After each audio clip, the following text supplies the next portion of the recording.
each path is different. Waking up develops you in ways that growing up doesn't, and vice versa. So I think there's ways in which they complement each other. They're certainly not substitutes for each other. People can get kind of over enamored by enlightenment and think that it's, all they have to do is become enlightened and then they'll be a perfect human being. And a successful waking up still leaves things undone. And it's only through growing up that you can address some of those things. So, hello and welcome to LUTTAI. I'm Tom, and in this video I had the pleasure of interviewing Blaine Snow about the two relatively independent forms of human development known as waking up and growing up. Blaine wrote a very valuable paper on this topic in 2015, which I think highlights the differences between these two paths, but also shows how important it is that we pay attention to both paths in order to develop our full human potential and thereby hopefully promote our own well-being, but also the well-being of as many other people and animals as possible. In the hope that you can take away something useful for yourself, the interview with Blaine Snow. I am here with Blaine Snow. Blaine, welcome to the LUTTAI podcast, and thank you for sharing your time and insights with me and our listeners. Hi, Tom. Could you please introduce yourself and tell us what led you to write what I consider to be a very profound and important paper in 2015 with the title Waking Up and Growing Up, Two Forms of Human Development? Yeah, well, thanks for having me on your LUTTAI podcast. It's really a pleasure to be here and share with you my paper and what's in it. Yeah, let's see. Well, I guess I would describe myself as an autodidact. I've done a lot of I've spent many years studying both Western and Asian systems of philosophy. And although I have formal degrees, and have been in higher education, I've actually spent the majority of my career in higher education, working in the ESL field. So ESL is teaching English to foreign students. My work has been mostly with adults, so I worked in cross-cultural and international programs in higher education for many years, and so got lots of exposure to other cultures. I speak other languages. Anyway, that exposed me to the world of higher education and cross-cultural work. So, yeah, I started out in the electronics field before that. So I have an abiding interest in science and technology, and have continued that for many years. So yeah, what else? I have twin daughters, two grandsons, and which are very, very wonderful. My hobbies are mountain sports, music, astronomy. I don't know if you see my telescope here. And what else? And really reading and studying and learning. I study a lot of Buddhism. So I have many volumes on Buddhist philosophy, and particularly right now interested in Chinese Buddhist philosophy. So, but I also study, so non-dual philosophy is the one way of describing the area that I like to study the most. And another area that I spend a lot of time in is systems theory. And so sometimes it's called complex systems theory. I'm also very interested in embodied mind cognitive science, which is a very interesting area of cognitive science. And of course, human history and development. So I don't know, that's me in a nutshell. Thank you. And you wrote in 2015 a very profound and interesting paper, over 30 pages long, on these topics of growing up and waking up. what is your goal, or what was your goal with the paper? Right. Well, so I guess there were a few goals with it. One was really to share my insights that I had gained from, my many years of studying Western and Asian systems. And a lot of this comes from the time that I spent in the integral community with the teacher Ken Wilber, as well as the transpersonal psychology. I gained a lot of insights from spending time with Wilber's work, and many of the ideas from my paper come from that time and from the insights that I learned from studying Wilber's work. So one of the goals was really to share those insights in ways that he didn't, and kind of expand on them in ways that made sense to me. And one of the primary ways this happened was that I came to see the truth of his two-dimensional model. So he moved away from the original transpersonal model, which is kind of a one-dimensional model where development happens through like a kind of an unfolding or hierarchy of stages or levels that go from what they call pre-personal to personal to transpersonal.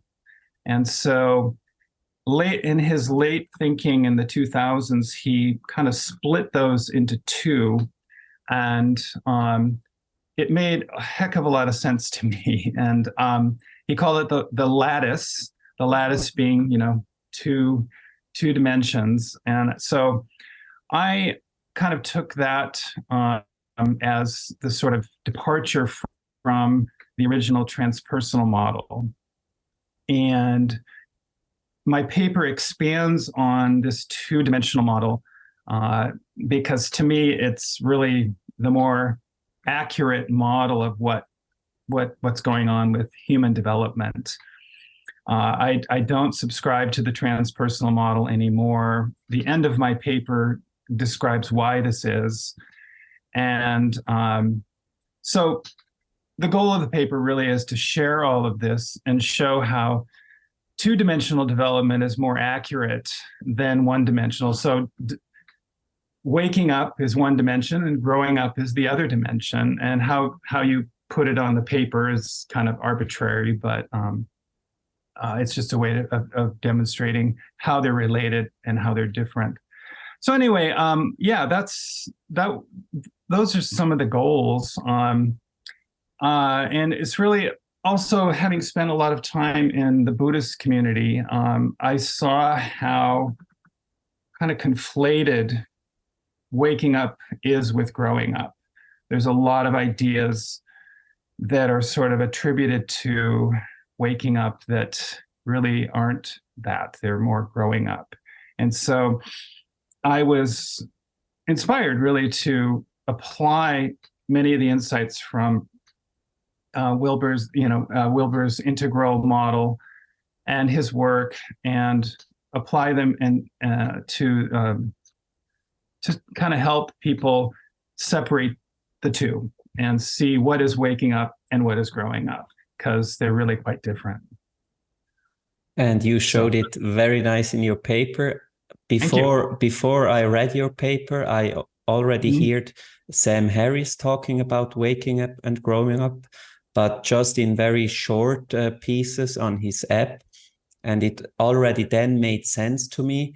And then I stumbled across your paper and I read it, and I was just thrilled how profound and how differentiated,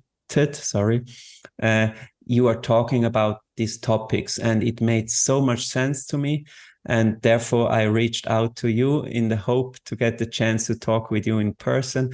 And here we are, and I'm happy that we are here now. Yeah. So I would like to structure our interview in 4 parts. In the first part, I would like to make an overview over these two ways of human development, growing up and waking up. In part 2, I would like to focus on waking up. What are the goals? What are possible benefits and what are possible dangers? In part 3, I would like to do the same with growing up. And in part 4, I would like to talk about how they can benefit from each other. Sounds good. So in your paper, you describe these two processes, and at the end of your paper, you write the following.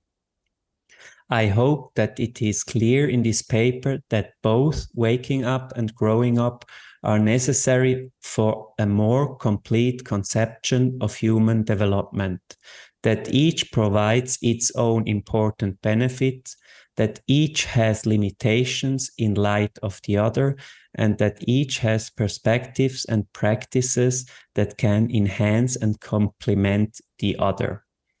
I consider that a very nice ending of your paper, and I would love to hear how you summarize these two processes of waking up and growing up. Right. Well, so again, waking up and growing up are really just words that describe very complex processes. Yeah. So, yeah. Waking up. So waking up, I think, is the way. So the way to understand waking up is it's any number of psychospiritual traditions. So we normally think of them as traditions that have to do with spirituality, developing the human being through spiritual practices, meditation, study, learning from teachers, entering a tradition, entering practices. There are many traditions. Many of them come from the East, but they're here in the West in various ways. So Zen, of course, Advaita Vedanta, various forms of Buddhism, of course, the Tibetan traditions, very, very rich, all of them incredibly rich.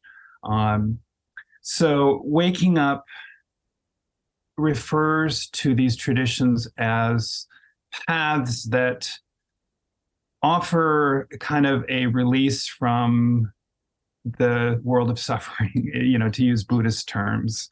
The promise of enlightenment and awakening, which is where waking up comes from, of course. Waking up refers to these traditions. It isn't to say that there aren't waking up traditions in the West. There are. Western traditions have their own versions of it, but we tend to focus on the Asian traditions because of how prevalent they are and how much they're focused on this idea of awakening. So that's what waking up refers to. It refers to all the practices and teachings and insights and ways a person is developed in one of these or more than one of these traditions, wisdom traditions. And there's sort of the older traditional versions of it, and there's the more modernized versions of it. And I would say most of what people do today are the modernized version. They're in many ways westernized from the old traditional ways that came from different Asian countries. So, that's waking up. And a good modern approach to waking up is Sam Harris's work. His app and his book provide incredible access to waking up practices that are really, really good for contemporary people. Can I ask you? Yeah. Is it too simple to say that waking up are all ways to try to transcend the illusion of one's ego? To transcend, yeah, certainly. Transcend. That's a huge part of the teachings in waking up traditions is ego transcendence, or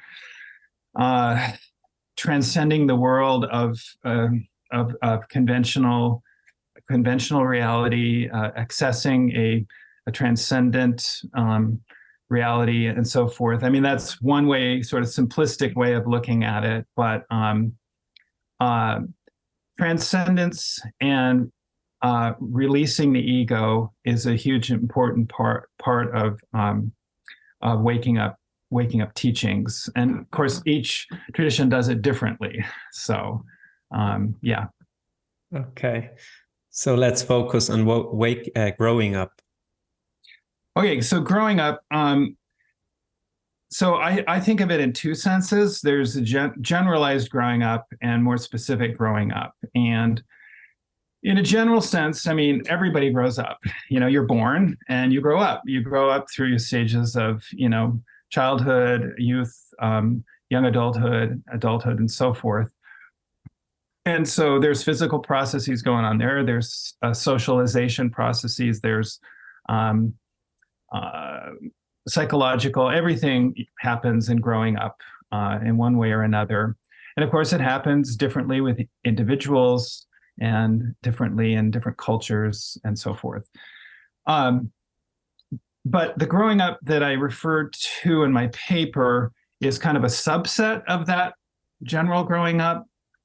And it has to do with what I guess a culture considers the achieving a certain level of moral, ethical development or perspectival development.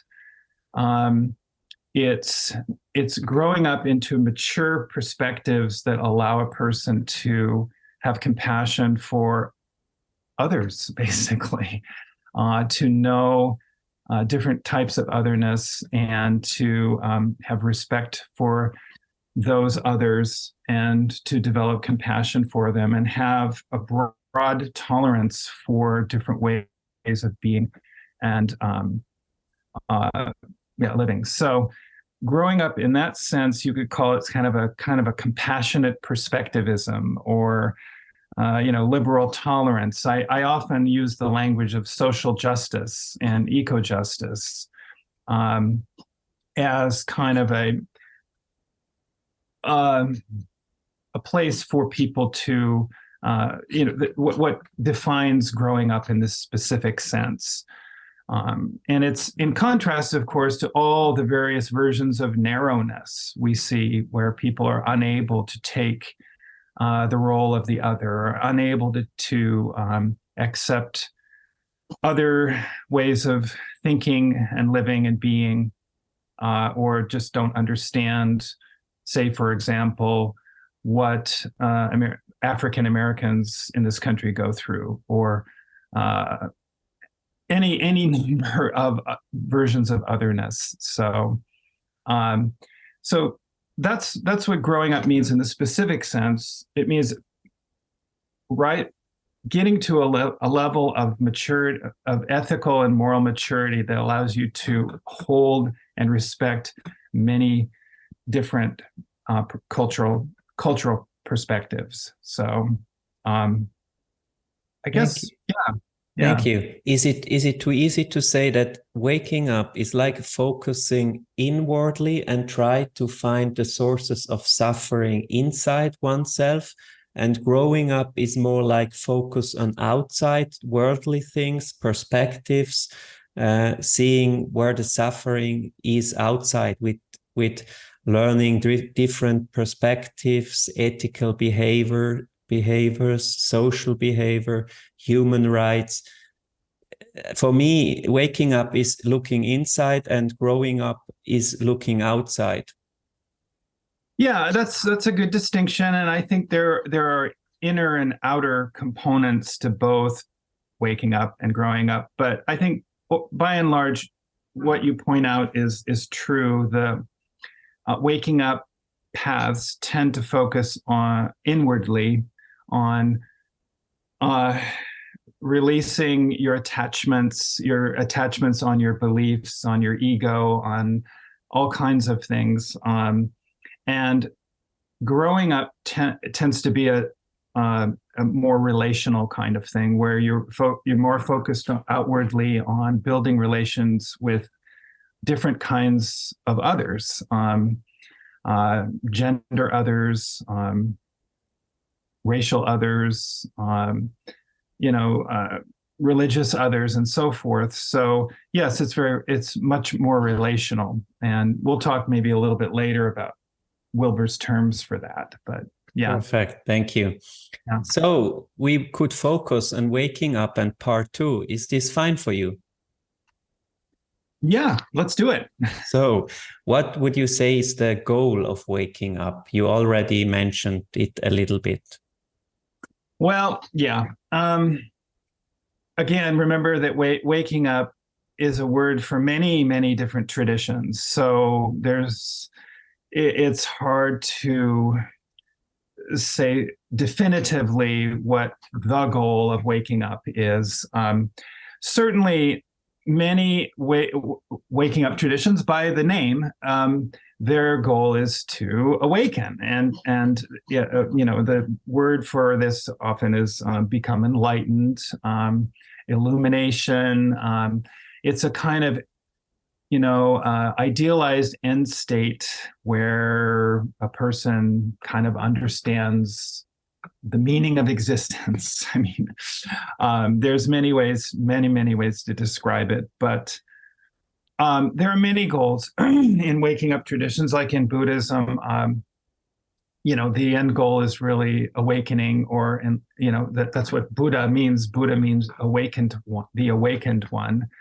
So yes, but within that, there are many other goals of waking up, like, as we mentioned before, the transcendence of the ego, and letting go, and what they call it, non-attachment, and understanding the impermanence of everything in the world and around us. And all of these teachings, at least in the Buddhist tradition, are focused on preparing somebody for being awakened, one way or another. So all of the different, you know, meditation practices, mindfulness practices, compassion practices, again, are all focused on, you know, in Buddhism, the Four Noble Truths, which is the end of suffering.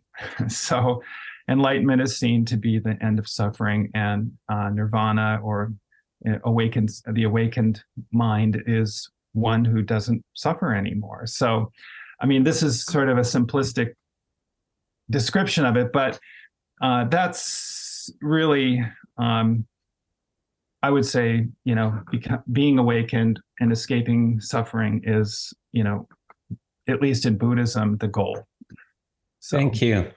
Yeah. So I wanted to ask you where you see the benefits of this path, and you already said that the end of suffering. So if one reaches that, that would be amazing. Do you see other benefits, or how do we get these benefits? Yeah. Again, I mean, you have to enter these paths and take seriously their teachings. They're incredibly deep,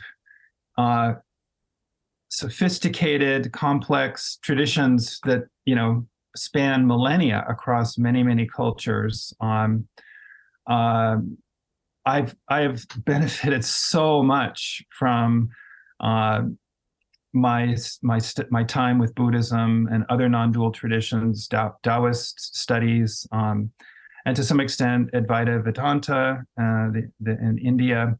But so there are many.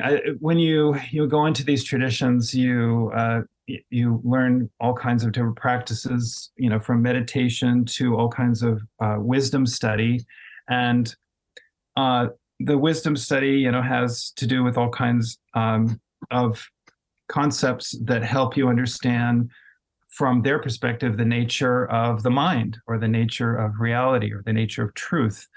And you go deeper and deeper and deeper. And so the benefits are peacefulness, understanding, mindfulness, to a certain extent, freedom. Freedom from being a separate self. Is freedom, kind of complete freedom from the prison of the mind. And so, yeah, there are many benefits. Compassion is another one. Nice. So for me, the biggest benefit, like I study with the app of Sam Harris, and Yeah. he says in there that if he had one sentence which he would like to give to a next generation or to future generations, and he could write it into a small capsule, it would be the sentence, "You are not this next thought." And for me, this is a very profound insight, because some years ago, I thought that I'm the thinker of my thought, but now with more introspection, focus, insight, I can see that thoughts just pop up, and I don't have the control which next thought pops up. I think if you focus on your thoughts, you will discover that they just come, like the feelings, and they go, and they come, for me, for my feeling, they come out of nothing and they go into nothing. And when I realized that for me this is like a release, before I was sitting in a theater or movie and there was just a movie playing, and I didn't, but now I can like switch and go out of the movie if I want. So I think this gives some freedom in my life. Absolutely. I don't have to stay as angry or as happy, no, not as happy, but as angry as I did before that. Right. Yeah, no, you described well some of the benefits of the waking up traditions as mind control, being more aware of what's going on internally in your mind and how to recognize that so that it doesn't take advantage of, and get you in trouble. But yeah, there are so many benefits from mindfulness practice and meditation practice. Yeah. Do you also see some dangers on this path? Waking up dangers. Well, yeah, I mean, I suppose maybe one of the dangers you could say would be if you became attached to an unwholesome teacher or sect or school. They're out there. They're not that, that it's not that treacherous, but there are certainly teachers who are not, or groups that are not particularly wholesome, and they're usually ones that try and keep you within their sphere and don't allow you to move outside of it. And you can kind of see what's going on pretty quickly if you're, if you can see that kind of stuff. But so, yeah, one of the dangers is getting unknowingly entering into a group that is not going to let you go, kind of thing. I don't know. Another one is commonly termed spiritual bypassing. So this happens when people get very excited and fall in love with their waking up tradition, which just can easily happen. And so they get the sense that really that their waking up tradition is sort of the answer to all their problems. So they bypass, as the word says, their other work that they should be doing to, in a sense, help them become a more healthy, full human being. And so spiritual bypassing there are books on it that describe what happens when people kind of go overboard with their waking up practice or their waking up path. So, okay, yeah, can you also? One could also say that spiritual bypassing, they forget a little bit the process of growing up.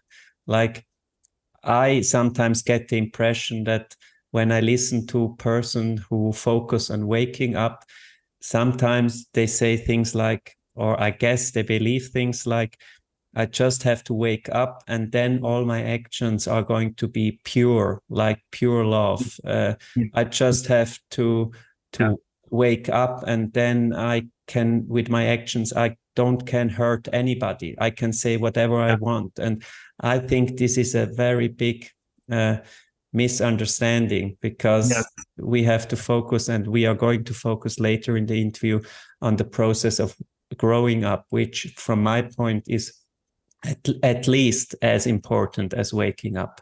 yeah. And the second part that I sometimes fear is called spiritual materialism.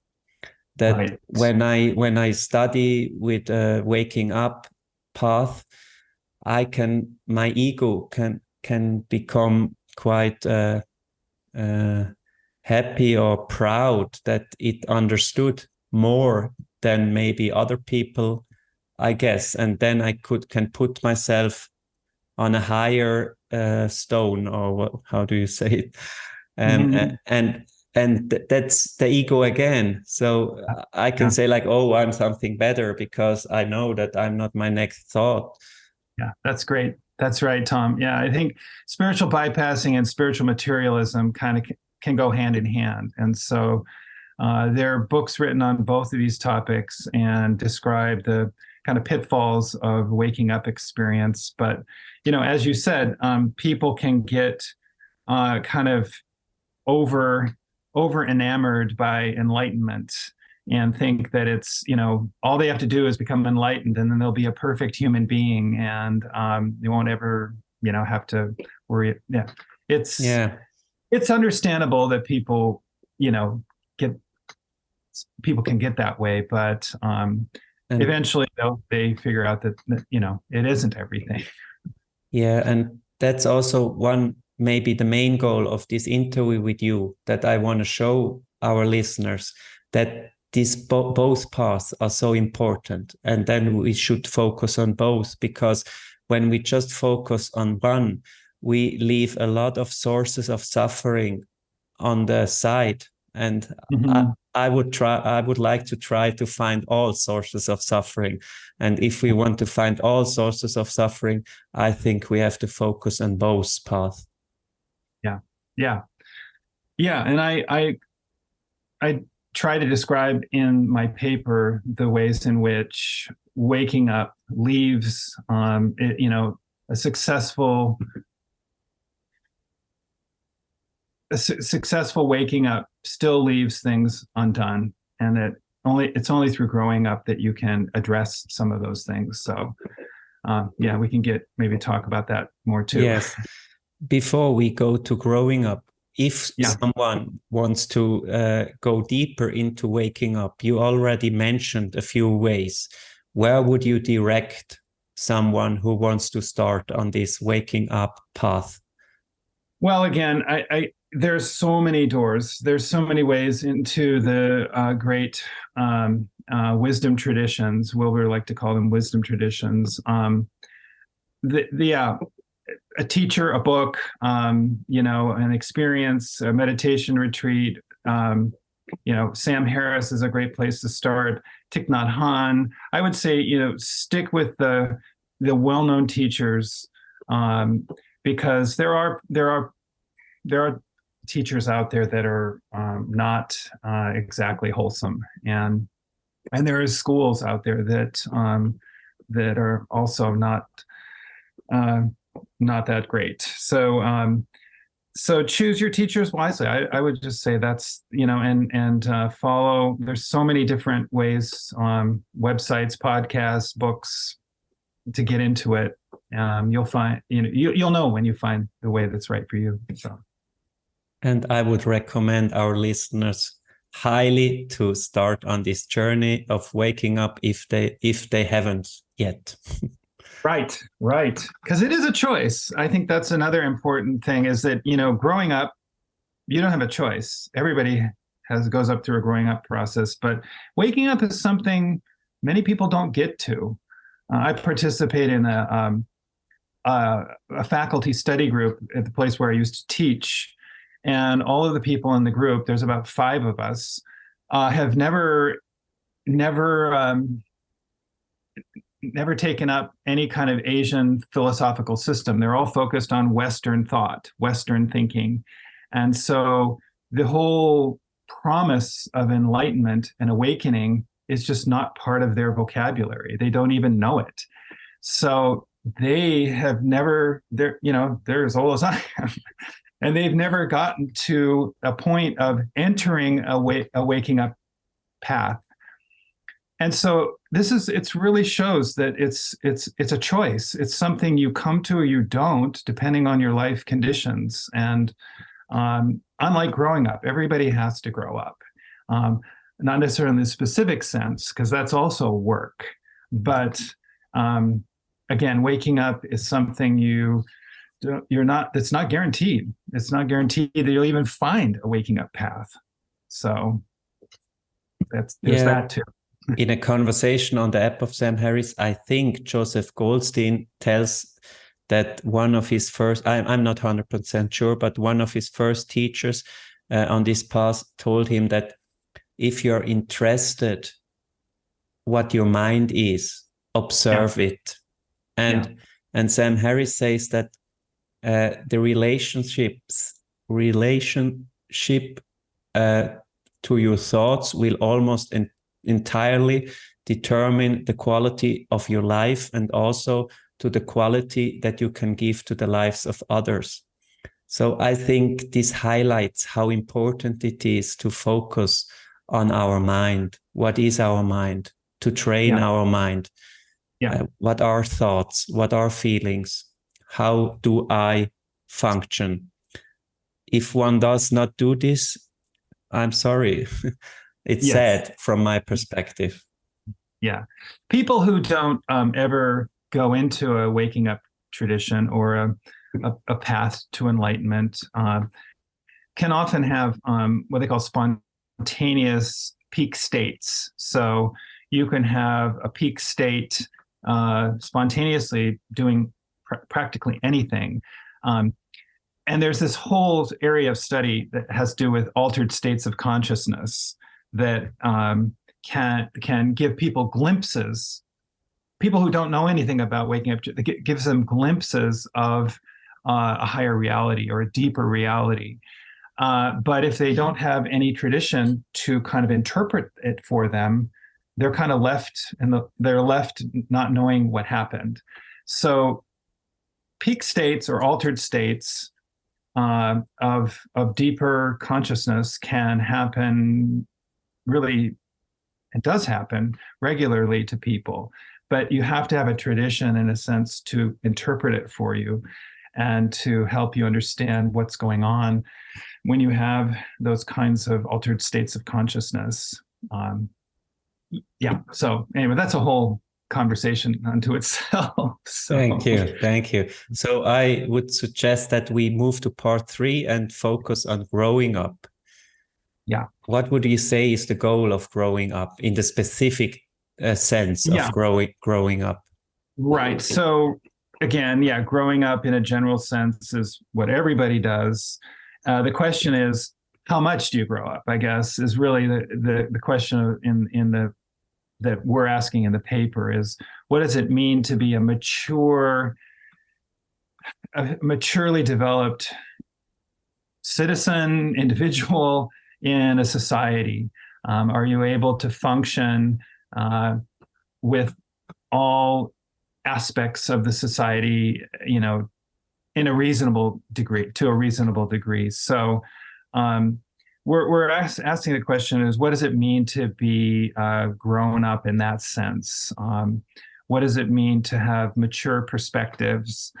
What does it mean to have mature ethics and morals? And I often use the language of social justice and eco-justice. So it has, because of the language of power and privilege and being mindful and of your, just the power landscape and privilege landscape of, those who have it, those who don't. And again, those landscapes are different in every country. So the landscape in China is different than the landscape in North America, based on its history and its ethnicities and so forth. So growing up in the sense that we're talking about in the paper is really just what it means to become a mature adult that has tolerance for many perspectives, tolerance, respect, and compassion for many different ways of being and living. So there's many ways to describe it and look at it. Wilber sometimes calls it conventional or post-conventional morality. And that's the morality that's at least at the level of the culture that the person is in, and sometimes past that, post-conventional, say. It's also called the difference between ethnocentric and world-centric perspectives. So ethnocentric is only holding the perspectives of your ethnic group or your subculture, whether it's a religious group or whatever. And world-centric, again, describes someone who's more world-oriented and able to hold many different perspectives at once. So these are, again, just different ways to describe someone who's grown up. Yeah. Thank you. You used the term tolerance, to have tolerance. Yeah. And I'm interested if you agree with me that from my point of view, sometimes the waking up path gives me the impression that one should just don't judge something, everything like comes and goes, not to be too much attached to something. Right. And you used the word tolerance, but for me, I like the word tolerance, but for me, growing up is also to judge and to take a position, because yes, from my point of view, growing up has also to do with take a stance, fight for human rights, fight for animal rights. I agree that we have to see all perspectives from all cultures, all genders, but you also have to take a stand. Yes, and yeah. That is very important for me, and also with the LUTTAI project, because I'm searching for ways who increase the well-being of myself, but also of as many other human beings as possible, and also of as many other sentient beings, animals as possible. And when I am on this search, I have to judge which actions increase the well-being and which actions reduce the well-being. Do you agree? Is this also part of growing up? Absolutely. I think someone who has achieved a certain level of multicultural and understanding. Wilber often talks about even going beyond multicultural understanding to what he calls an integral or integrated understanding. Nonetheless, it requires judgment. It requires judgment of a certain kind, because there really is there's no such thing as no judgment. I mean, anything you say it contains judgment of some sort. So again, you want to make the kinds of judgments that are going to have, like you say, the least suffering for the most people. And in Buddhism, there's this concept of upaya. It actually comes from India, but it comes from the Buddhist tradition. And upaya is really essentially that. It's various kinds of teachings that are aimed at specific groups or specific individuals that teach them in a way that helps reduce suffering to the greatest degree. And so every teaching, every upaya is different depending upon who it's focused at. And so, yeah, that requires judgment. It requires making judgments. So, yeah. Thank you. Again, long discussion. So we already talked a little bit about the benefits of this process of growing up. Do you see other benefits? Well, yeah, I don't know. One of the things I talk about in my paper is that as you gain an ability to inhabit other perspectives or have tolerance for a knowledge of other perspectives, you have a freedom. You have a freedom to move. The world provides, hundreds and hundreds of perspectives and ways of understanding the world and ways of relating to the world. And of course, nobody can understand them all, but some of the major ones, if you learn them and you learn them enough that you can be able to shift from one to another, it gives you a kind of freedom to move around and not feel holed up in a single perspective, or limited by a single perspective. And if you have only one perspective to make your judgments, you're just not going to be able to help as many people. So perspectival complexity allows you to shift from one frame to another and see, of course, you're never going to be able to see necessarily the way others see completely because you're not that other, but you can listen to them and you can hear what they have to say and you can try to, empathize with their particular ways of being and seeing and suffering and help in that way. So anyway, freedom to move between perspectives, but also compassion to be able to apply what you know about any given perspective to the specific ways that those people are, and to apply your compassion in a specific sense. So, Nice. Yeah. Thank you. Yeah. Are there also dangers on this path? On growing up. Yes. Yeah, I mean, the dangers really in growing up, or I would say, are, if there are any, are really just all the ways a person can be limited or cut off in their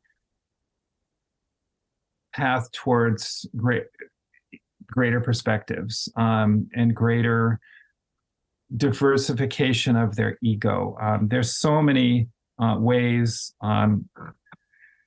that your development in that way can be arrested, or cut off or limited. And, being part of growing up in a family where, you're fed narrow views, very hard to break out of that later in life. Or if your family is part of a community that has very narrow views, it's very hard to break out of that later in life. Some people never do. So I think the dangers are many, and they come in many, many forms.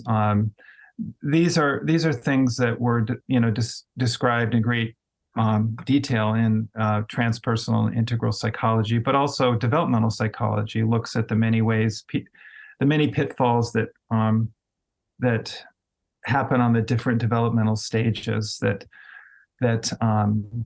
result in people who are narrow and unable to have compassion outside of a very narrow framework. So, yeah.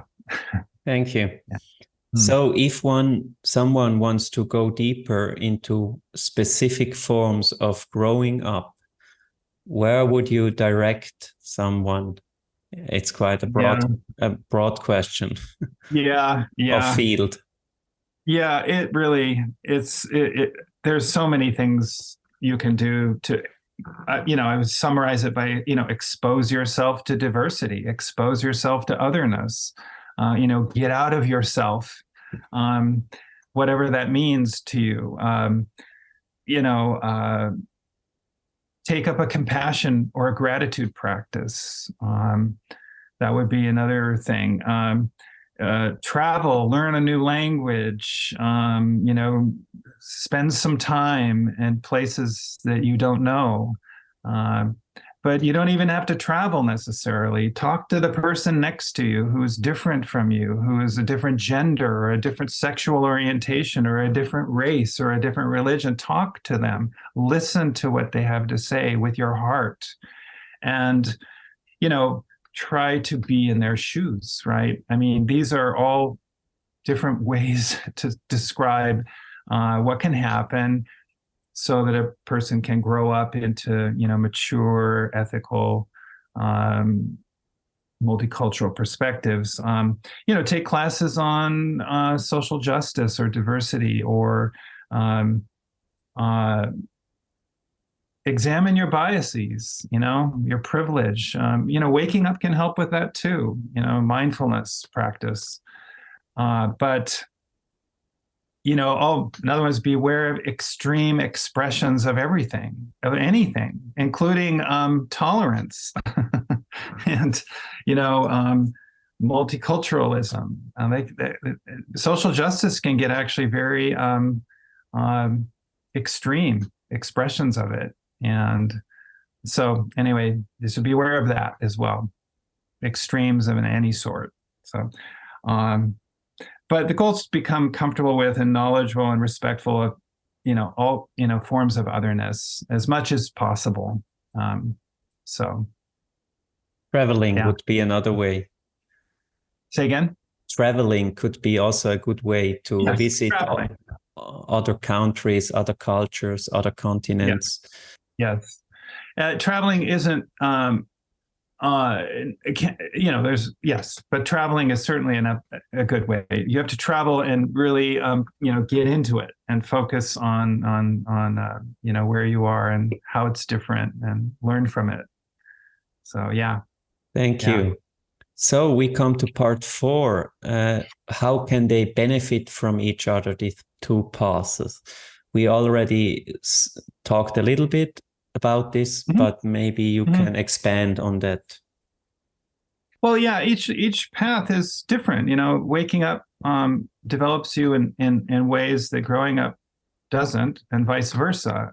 So I think there's ways in which they complement each other. They're certainly not substitutes for each other, but I have here a couple examples of waking up and growing up, how they can enhance each other. So, for example, practicing letting go in waking up or non-attachment can help you to accept diversity more in your attempts to grow up. Letting go and non-attachment to any particular belief system can help you accept other belief systems that are not your own.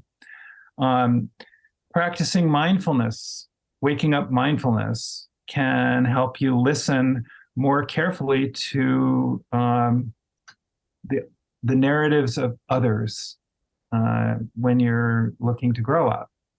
So that's another way they can enhance each other. Well, increasing your ability to hold diverse perspectives in growing up can enhance it, in a reverse way, enhance your ability to let go in waking up. So in waking up, you learn to sort of recognize your belief systems and your cherished ideas and what you hold on and grasp onto. And by growing up and listening to other people's views and other perspectives and frameworks, that can enhance your ability to let go of your own ideas. And let go is different than throwing away. I want to sort of emphasize that. I think a lot of people hear the word let go and they mean throw in the trash. Letting go is different. Letting go just means not grabbing so tightly, allowing a fluidity. So it doesn't mean throwing it away or discarding it. So another I think important way they enhance each other is that learning specific forms of suffering that are unlike yours in growing up by listening to the narratives of specific people who are really different from you and finding out how they suffer differently, can really help build your compassion practice in waking up. So that's, I think, a really another way they can, enhance each other. So Makes a lot of sense to me. yeah. Thank you very much. So we both agree that both paths are very important and should be part of one's way of life. Or Mhm. for me, life is a learning process, and these two paths are like the big highways. Mhm. Maybe a bad picture, but yeah, Yeah, no, that's we good. should focus both. Yes, yes. So before I come to my last three questions, did I forget to ask you something which you would like to add? Not really. As you were talking, I just was thinking that one of the things I talk about in my paper that we haven't really discussed, and it's really kind of a long discussion, is that one of the things that came out of transpersonal psychology and Wilber's integral psychology was the difference between states of consciousness and structures of consciousness. So those are two words that kind of describe the ways in which people approached the study of human psychology and consciousness from Wilber called them different camps, and they makes a lot of sense. There's the states camp and the structures camp, and so my paper kind of talks about waking up and growing up from the standpoint of the states camp and the structures camp, which is what came from Wilber's work, but I kind of flesh it out a little bit in my paper and show how states refers more to waking up and structures refers more to growing up, and how so that helps people differentiate how these two processes kind of focus on different things. So anyway, states and structures.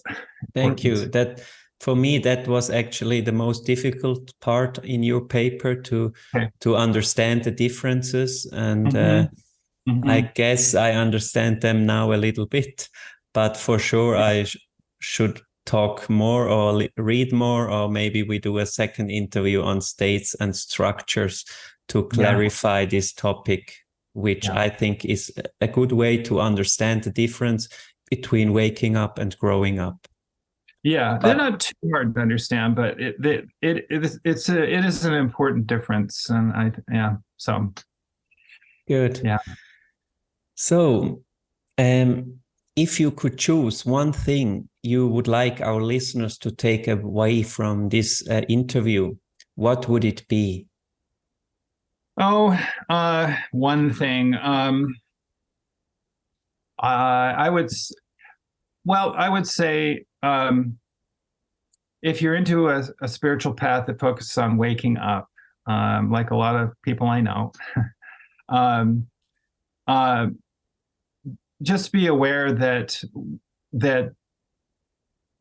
it's not everything, and that growing up is different, and there are there's things you cannot learn and see by meditating or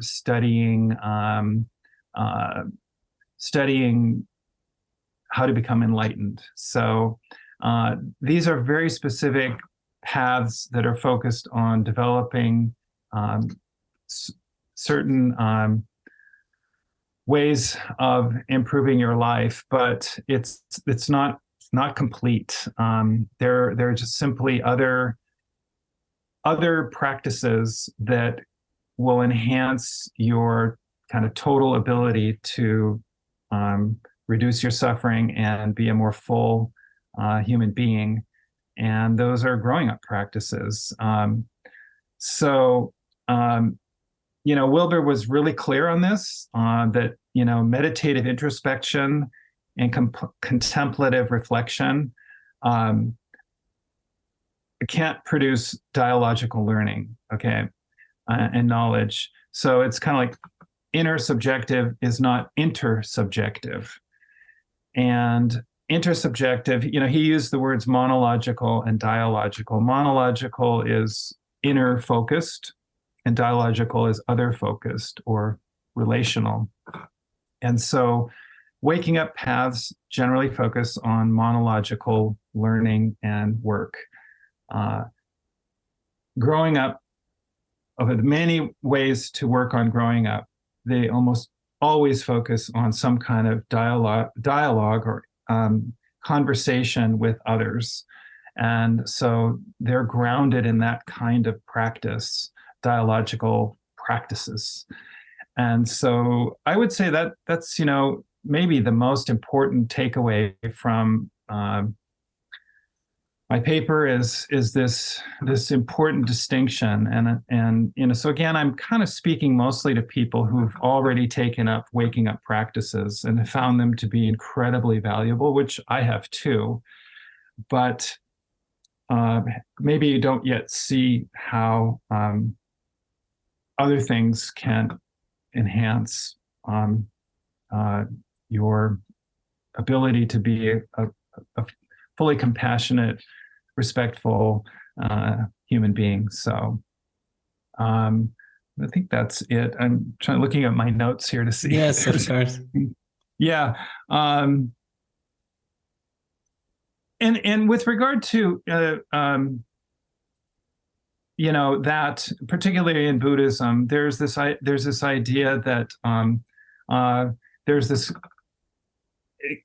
bodhisattva has compassion for all sentient beings, and that's beautiful. It's a beautiful thing to have compassion for all sentient beings, but it's not the same as having compassion for a specific other. So to have a generalized compassion for all beings doesn't mean you necessarily know the specific ways some of those beings suffer. And so what I like to kind of point out is that until you've actually had a dialogical relationship with a particular type of other and understood what kind of suffering that other has, then you can build a certain specific relational compassion to that other that you can't get by just saying, oh, I have compassion for all beings. Well, what does that mean? I mean, I know what it means, but it really makes a difference when you connect specifically to another type of cultural other, whether it's a religious or a racial other. And then you learn how they suffer and how it's different than how you suffer. And then you essentially build the compassion that's specific to that other person. That, I think, is a really important distinction that I bring out in my paper. And, it's not to say that, compassion for all beings is a bad thing. It's just not complete. I don't think it's complete. I think you can build more compassion when you actually have a dialogical relationship. And anyway, so they're kind of different forms of compassion, I think. So anyway, those are takeaways. Thank you. Makes a lot of sense to me. And this is a big part why I loved your paper so much, because it makes these differences so clear. Mm-hmm. And these differences are so valuable from my point of view that everyone should read your paper who is either on the waking up path or on the growing up path, to see the difference and to see the whole picture, I would say, with knowing that nobody sees the whole picture, but a little bit a more whole picture. Yeah.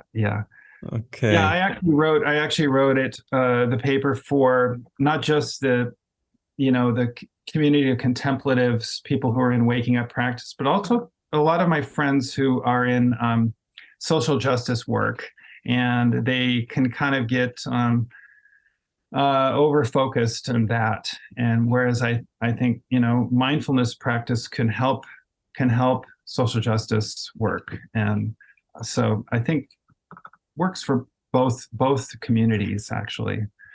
So Nice. Thank yeah. you. So, from my point of view, it is clear that with a better understanding of these two processes, you hope to make our Earth a better place and increase our well-being. Is there another idea or action that you know of and that you hope will become more widespread in the future to increase our well-being? Well, yeah, I mean, I'm not saying that waking up and growing up are the only two paths to, happiness or becoming a full human being. The arts, uh, there's so many ways to, fulfillment in life. So this is just a way of looking. It's a way of looking and thinking about two very important aspects of what we confront in the world today, um, and making sense of them. And I think a lot of it comes from how much we've how much waking up types of practices are coming into our lives, and trying to sort out how they're different from the other ways we are already developing ourselves. So waking up and growing up, they're just ways of thinking about how to become a more fuller, happier person. But there are certainly many other ways. There's many ways to look at development. Yeah, as I mentioned, the arts, pursuit of any kind of passion can develop a person in many ways too. So yeah, I wouldn't know exactly anything else to suggest specifically. Thank you. So if someone wants to read more from you or want to get even in contact with you, where would you direct them? Well, yeah, I guess the best place would be to go on I have two pages, Academia.edu and ResearchGate.net, I think. I have papers there, this paper, but also other writings that are mostly book reviews, some of which contain the insights from waking up and growing up. So ResearchGate or Academia.edu, and I think my email is on my paper there, so you could write me to my email. Is it there? That's true, yes. And Yeah. I will put both links in the description of the video. Yeah. There the listener can find the free download to your paper, and your email address is on the first or second page, whatever you consider to be the first page, because the first is like something like that, and then the second page, I think the paper really begins. Oh, I see. Yeah, sure. Okay. But there is your email address. Yeah, another place I do a lot of writing is on the social reading website called Goodreads. Goodreads is a place for people who read books to share their readings together and reviews and so forth. So I post a lot of reviews on Goodreads. So yeah. I also read your review of Jay Garfield's book on, I think, Losing Ourselves is the title. Yeah. And I can also recommend this review. Yeah, it's kind of almost a follow-up to the Waking Up and Growing Up paper in many ways, as applied to his book specifically. Mm-hmm. Yeah. So, Blaine, I thank you very much for your time and especially for your insights. You enriched my life with your paper, and I hope this interview and maybe if they read the paper will enrich the life of others. And I thank you very much for your effort and your work. And if you do some more work in the future, please let me know that I can follow you. Thank you, Tom. It's really a pleasure to talk with you and contribute to your project, LUTTAI. Okay, that was my interview with Blaine Snow, and I hope you have gained something useful for yourself. I agree with Blaine's assessment that both paths are very important and that we should not limit ourselves to only one path to reach our full human potential. From the perspective of LUTTAI, I would put it as follows. In order to act intelligently, in other words, in order to increase the well-being of sentient beings with our actions and, if possible, not cause any harm, we have to find out where the sources of suffering lie and develop ideas and actions that eliminate this suffering without generating additional suffering if possible. And in order to find the sources of suffering and develop alternative courses of action, the most promising way is to try to develop to the fullest on the two paths of waking up and growing up. And that's why I'm placing the flag for waking up and growing up right here in the center of the LUTTAI map. But what do you think? Do you agree with my assessment, or have I missed something? I'd love to hear your feedback in the comments. In this spirit, let us combine our strength and try to create a better world together. Let us try to act intelligently. Thank you.